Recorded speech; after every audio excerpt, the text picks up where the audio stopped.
네, 안녕하세요. 부동산 전략가들의 김태준입니다. 최근 토호재 재지정 이후에 강남 주변 지역으로 가격대 신고가가 속출하고 있다고 합니다. 그 중에 특히 강남과 접근성이 뛰어난 성수동 같은 경우가 신고가를 계속해서 경신하고 있는데요. 성수동 같은 경우는 고급 주상복합, 아크로라든지 갤러리아 폴에 트리마제 등이 있다 보니까 그 주변 지역까지 여파가 퍼지고 있다고 합니다. 기본적인 구축 주택까지도 가격을 신고가를 넘어서고 있는데요. 성수 전략 정비구역인 재개발구역 같은 경우는 빌라가 지금 25억을 호가한다라고 합니다. 그러니까 투자금으로 치면 20억이 넘게 들어가게 되겠죠. 그러다 보니까 우리가 쉽게 접근할 수 없는 지역입니다. 가격대가 너무 많이 올라버렸죠. 재개발구역 20억 넘고 투자하는 거 무리라고 생각을 합니다. 그렇기 때문에 이런 소액으로 성동구 지역 내에서 성수동처럼 변해갈 수 있는 지역이 과연 있느냐, 성동구 지역에 이런 지역을 찾아서 수요층들이 많이 옮겨가고 있다고 합니다. 성동구 내에서도 아직까지 2억대 중후반으로도 성동구 지역 내에서 재개발 구역을 투자할 수 있는 기회가 있다고 하니까요. 오늘 그 지역에 대해서 좀 알아보려고 합니다.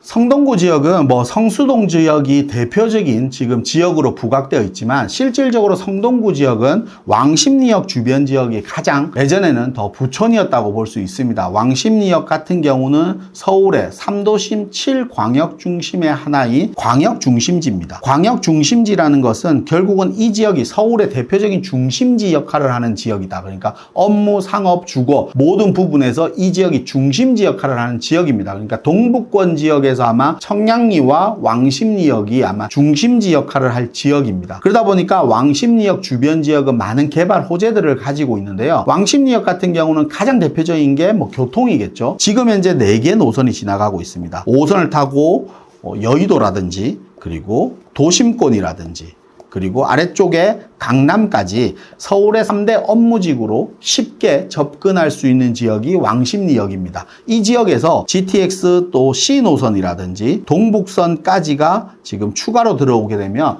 6개 노선이 들어가는 교통의 중심지 역할을 하는 지역이 이제 왕십리역이라고 할 수 있는데요. 이 왕십리역 주변 지역은 또 교통의 중심뿐만 아니라 성동구청 부지지역이라든지 아래쪽에 왕십리 특별계획구역 지역도 글로벌 중심지로 역할을 또 하기 위한 여러 가지 개발 계획들을 가지고 있습니다. 성동구청이나 성동경찰서 같은 경우는 50층 이상 건물로 신성장 거점 지역으로 개발을 추진한다든지 또 아래쪽에 주거와 상업시설을 복합한 52층의 복합 건물을 짓는 부분도 마찬가지겠죠. 그러다 보니까 왕십리 지역이 이제 성동구의 제일 중심 역할을 하는 지역으로 변모하고 있습니다. 그러다 보니까 주변 지역의 아파트 지금 가격대 또 부동산 가격대가 성수동처럼 충분히 가격대를 따라가고 있는 실정을 보이고 있는데요. 아래쪽에 얼마 전에 우리가 분양한 행당 7구역 같은 경우가 지금 84타입 그러니까 30평대 기준으로 보면 지금 25억을 조금 넘어가고 있습니다. 그러다 보니까 이 주변 지역의 아파트들이 이제 시간이 지나면서 25억대, 30억대의 신고가를 또 바라보고 있는 시점이다 보니까 이 주변 지역으로 수요층들이 계속 몰리고 있는 것입니다.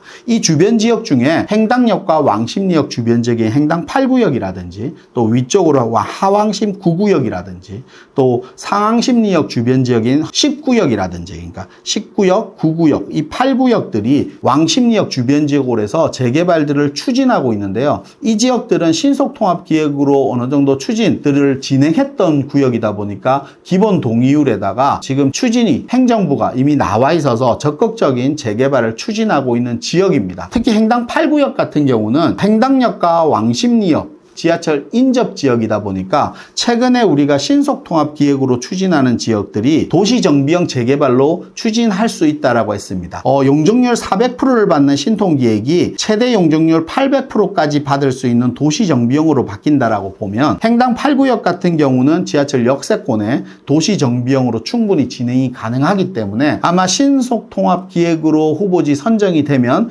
도시정비형 재개발로도 충분히 갈 수 있다라고 봅니다. 그리고 노후도 자체가 지금 현재 80%를 유지하고 있고 여기는 건축행위 제한구역으로 묶여 있었기 때문에 신축 건물들이 거의 없습니다. 그러니까 노후도를 그대로 유지하고 있는 상태이기 때문에 재개발 추진에 또 사업성을 높인 재개발로도 충분히 진행한다라고 볼 수 있고요. 또한 이 지역이 추진위원회 새 집행부, 그러니까 추진위원장이 원주민으로 지금 되어 있다 보니까 원주민들 반대율들이 아마 찬성률로 돌아갈 가능성도 훨씬 더 높고, 그러다 보니까 6월 이후에 연번 동의를 징수하고 10월 달에 구청에 접수할 예정이라고 합니다. 그러다 보니까 10월 이후에 신속통합기획 후보지로 선정되면 또한 도시정비용으로 추진이 가능하다 보니까 사업성이 지금 사업성보다 훨씬 더 올라갈 가능성이 높아지고, 또 이 지역 같은 경우는 지금 구역계가 4만 평방미터에서 지금 6만 평방미터로 구역계를 좀 변경한 상태입니다. 그러다 보니까 1100세대에서 1400세대 이상으로 지금 변경이 가능한데, 이 상태에서 도시정비용까지 변경된다라고 하면 더 큰 대단지가 될 수 있습니다. 그러다 보니 이 지역의 사업성이 월등하게 올라갈 수밖에 없는 게 행당 8구역인 것 같습니다. 행당 8구역에 실질적으로 반대하는 세력들, 그러니까 16% 정도가 반대율이 작년에 있었는데요. 이 16%의 반대율이 결국은 자기 재산을 다 확보되지 않는다. 그러니까 사업성이 아직 크지 못하다라고 판단한 16%의 반대 세력이 있었던 겁니다. 이 반대 세력이 지금 결국은 이런 사업성이 높아지면서 찬성으로 돌아설 가능성도 높고, 이 찬성으로 돌아선다라고 하면 재개발의 속도감은 지금보다 훨씬 더 빨라질 수밖에 없는 게 행당 8구역이 아닌가 싶습니다. 결국 재개발 사업이라는 것은 원주민들이 얼마나 많은 돈을 버느냐의 문제겠죠. 재개발도 결국은 사업이다 보니까 돈을 버는 겁니다. 원주민들이 얼만큼 많은 돈을 버느냐의 문제인데, 이런 사업성이 올라감으로써 원주민에게 돌아가는 이익은 훨씬 클 것이라는 겁니다. 왕십리 같은 경우가 이런 개발 호재를 가지면서 높은 분양가를 할 수 있고, 또 도시정비용으로 개발 사업을 변경하면 많이 지을 수 있습니다. 비싸고 많이 지을 수 있다는 것은 그만큼 사업성이 높아질 수밖에 없기 때문에 행당 8구역 같은 경우가 앞으로 왕십리역 주변 지역의 대규모 단지로서 대장주 아파트 역할을 하는 사업성 높은 재개발 구역이 될 것이 아닌가, 이런 생각이 드는데요. 이 행당 8구역이 지금 2억대 중후반이면 지금 투자가 가능합니다. 그렇기 때문에 성동구 지역 내에서 재개발에 관심 있으신 분들, 성동구 내에서 재개발로 대장주 역할을 하는 지역, 사업성이 높은 지역에 투자하실 분들은 행당 8구역을 아마 좀 눈여겨보셨으면 어떨까 생각을 합니다. 오늘은 성동구 지역 내에서 아직 2억대 중후반, 이런 소액이라고 할 수 있는 돈으로 대장주 역할을 할 수 있고 사업성이 높은 재개발 구역에 대해서 알아봤는데요. 그만큼 서울 지역 내에서 아마 성동구가 가지는 입지적인 힘은 앞으로 계속해서 좋아질 수밖에 없는 게 성동구 지역이 아닌가 싶습니다. 그 성동구 지역 내에 중심 역할을 할 수 있는 왕십리역이야말로 앞으로 이 지역이 투자적인 가치가 가장 높은 지역이 왕십리역이 아닌가, 이런 생각이 드는데요. 왕십리역 주변 지역에 이렇게 재개발 구역들이 추진되는 지역이 있으니까요. 이런 지역들을 좀 눈여겨보고 선점하는 전략을 취하는 게 재개발 투자에서는 좀 유리하지 않나, 이런 생각이 듭니다. 오늘 영상은 여기서 마무리를 하고요. 오늘 나오는 영상에서 궁금하신 점이 있으신 분들은 위에 나오는 연락처나 아래 고정 댓글에 상담 신청서를 남겨주시면 또 궁금한 점들 속 시원하게 해결해 드리도록 하겠습니다. 또한 직접 이렇게 남겨주시지 않고 제가 매주 목요일 오후 1시에 열리는 무료 세미나를 운영하고 있으니까요. 세미나에 직접 참여하셔서 이런 정보들을 많이 또 받아가실 수 있으니까 세미나 참여도 많이